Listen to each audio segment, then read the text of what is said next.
ಕೊಡು. ಜಗತ್ತಿನಲ್ಲಿ ದೇವ ಅವನ ದೇವತೆಗಳಿಂದಾಗಲಿ ಅಥವಾ ನರರಿಂದಾಗಲಿ ಯಾರಿಂದಲೇ ಬರುವಂತೆ ಹೊರಬಣ ಬೇಕು ಬೇಡ್ಕೊಳ್ಳು. ಪಂಚಮುಂಡಾಸುರ, ನೀನು ಹೇಳಿದ ಹಾಗೆ ಪೂರ್ವದಲ್ಲಿ ಹುಟ್ಟಿದ ಸೂರ್ಯ ಪಶ್ಚಿಮದಲ್ಲಿ ಮುಳುಗುವನು. ನೀನು ಕೇಳಿದ ವರವೇನು? ಏನು ಸಾವಿಲ್ಲದ ವರ ಬೇಕಾ? ಸಾವಿಲ್ಲದ ವರವನ್ನು ಕೊಡಲು ಸಾಧ್ಯವಿಲ್ಲ. ಹುಟ್ಟಿದ ಮೇಲೆ ಸಾಯಲೇಬೇಕು.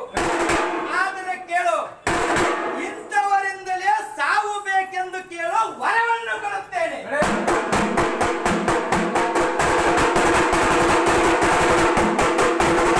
ಇಲ್ಲವಾದರೂ ನಿನ್ನ ತಪಸ್ಸಿಗೆ ಏನಾದರೂ ಕೊಟ್ಟು ಕಳಿಸುತ್ತೇನೆ ಅಂತ ಹೇಳು.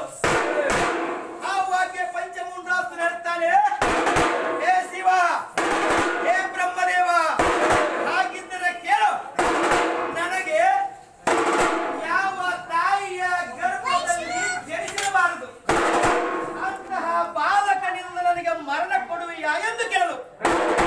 ಆವಾಗೆ ಬ್ರಹ್ಮದೇವರು ನುಸುನಕ್ಕು, ಎಲ್ಲ ಕುನ್ಯೆ, ನಾನು ಚಾಪೆಯ ಕೆಳಗೆ ನುಗ್ಗಿದರೆ ನೀನು ರಂಗೋಲಿ ಕೆಳಗೆ ನುಗ್ಗಿರಿಯಾ? ಆಯ್ತು,